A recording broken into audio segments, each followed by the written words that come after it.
Hello everyone, kamusta po? And today is Tuesday, August 20, 2024. At uminom na po ako ng aking gatas at nagsasaing na din ng rice para sa breakfast. At today nga pala guys is yung schedule ko po sa OBGYN.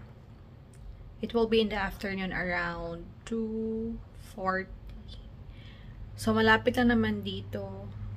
Nasa 5 minutes drive. Pero kung lalakarin, mga nasa 30 minutes. Pwede akong maglakad. Kaso, mamaya for sure mainit. So, hindi ako susunduin ni Luis kasi meron siyang work today. Kahapon kasi is yung anatomy scan ng twins. And gumawa din ako ng video about that.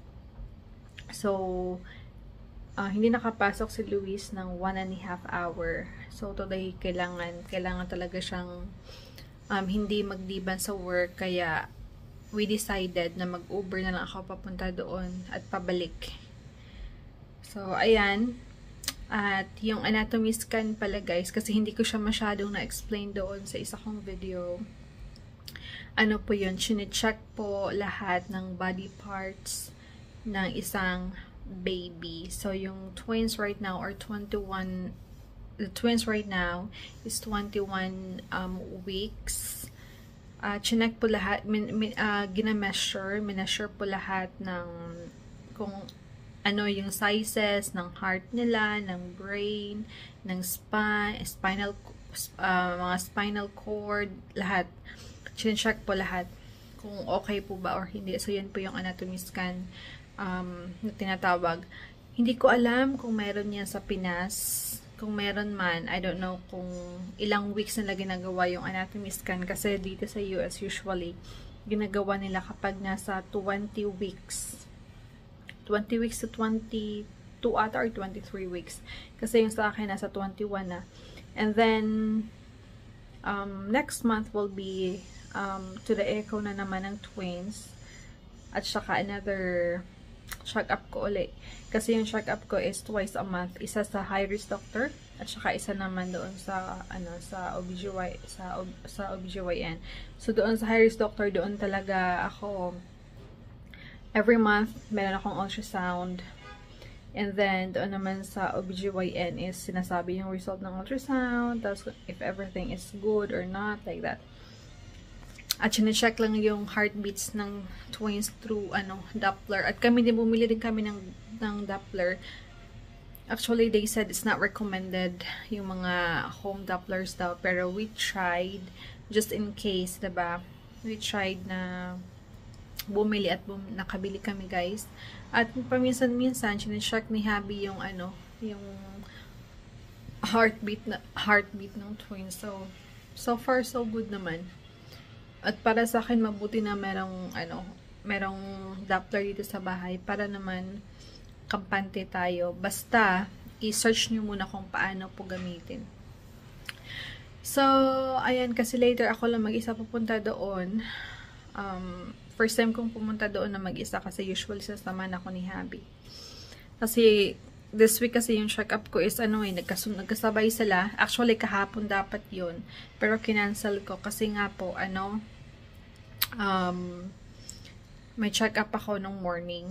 Tapos baka mapagod ako ba ganyan. Charge. Pasensya na po sa ingay. So, kaya kinancel ko last time. Schedule ko. Kaya today yung schedule ko. So, i-update ko kayo later guys. Pag nandun na po ako sa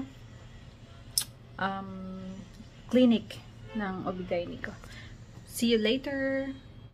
One eternity later.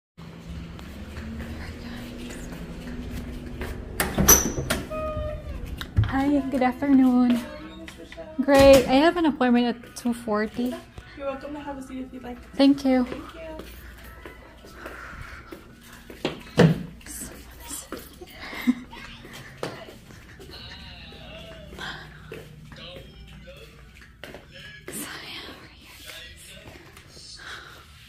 Yan guys, dito na po ako. Nag-Uber lang ako, kasi grabe sa init sa yan, yung init. So, ito pa yung office. Ay, clinic pala. Teka. Antay lang tayo.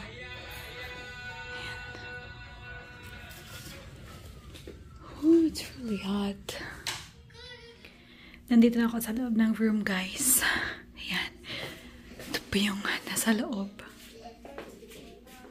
Mabuti kasi hindi bawal yung ano dito, hindi bawal yung camera. Yan, so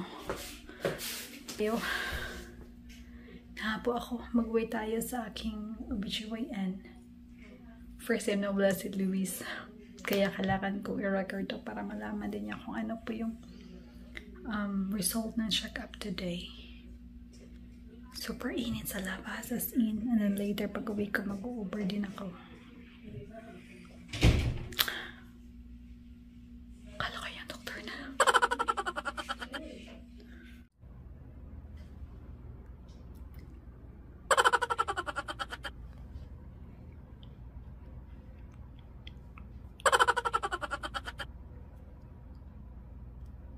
Para akong ihi ako ng ihi ako after ng check-up.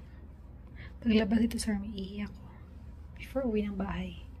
Ano lang pala guys, 3 minutes lang pala from bahay papunta dito. Kung lalakarin 30 minutes, okay sana kung hindi mainit pa din ang lakarin. Kaso super init.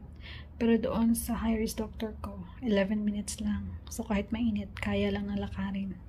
Kung sa drive naman mga 2 minutes. Pero parati kasi doon si Luis sumasama dahil ultrasound. Excited parati makita ang babies. Pero dito, once ako na ultrasound, ang first ko na appointment dito. Nung nasa 7 weeks ako nun. And after that, wala nang ultrasound. Doppler na lang. Check yung heartbeats ng twins. So, ayan. Wala pa rin yung doktor. Pero antay-antay lang tayo. At mabuti, malakas yung aircon dito. Kaya, nabawasan na yung init na naramdaman ko kanina. Kasi kanina mga nasa 6 minutes at ako sa labas. Nag-aantay ng driver sa Uber. Kaya super init. So, sana nandun na. Nandiyan na.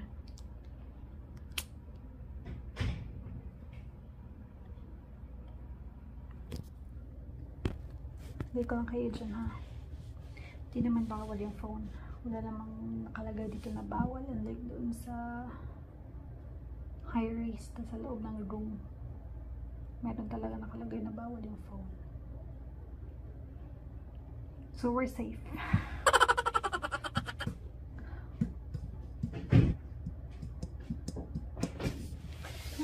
How are you? Good. How are you? All good, all good. When pregnancy, right? So far so good. Yeah. Have you sit down? Everything is looking okay? Yeah. Yeah, for next visit, I'll order the glucose testing. Baby is both breech. Yeah. So mostly a C-section. It is. Yeah. Okay. Yeah, good idea also. For twins. Yeah. Yeah, and then Doc, like how many weeks do you think?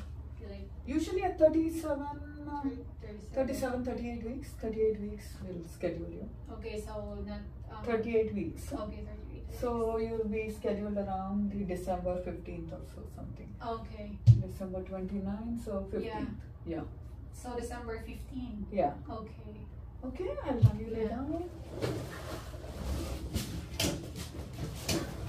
Yesterday I had my appointment to Dr. Rar, Yeah. and I then measure a little more, but because of the twins. yeah. And Doc, my belly is not that big, so is it? No, you're good. You're good. The babies are measuring fine. Sounds good. Sounds good.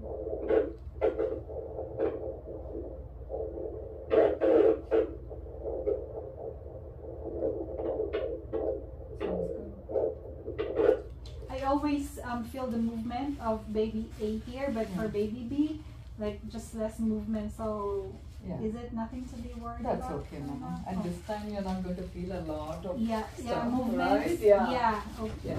Still early. And I'll see you back in 4 weeks, okay? Okay. You have a nice day, okay? Thank you so much. Sure, You baby, too. everything is looking okay. Yeah. Thank you, Doc. Take Have a great care. day. You too. You too. You too. Bye-bye.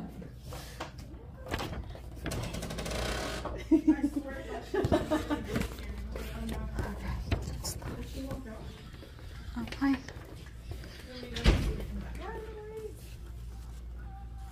Mm-hmm. Did you want to do another morning or afternoon? I guess morning, because afternoon is really hot. Yeah. So, Tuesday. 9:20 on the 17th? 9:20? Yeah, sure. September 17, right? Yes, September Okay. 17th.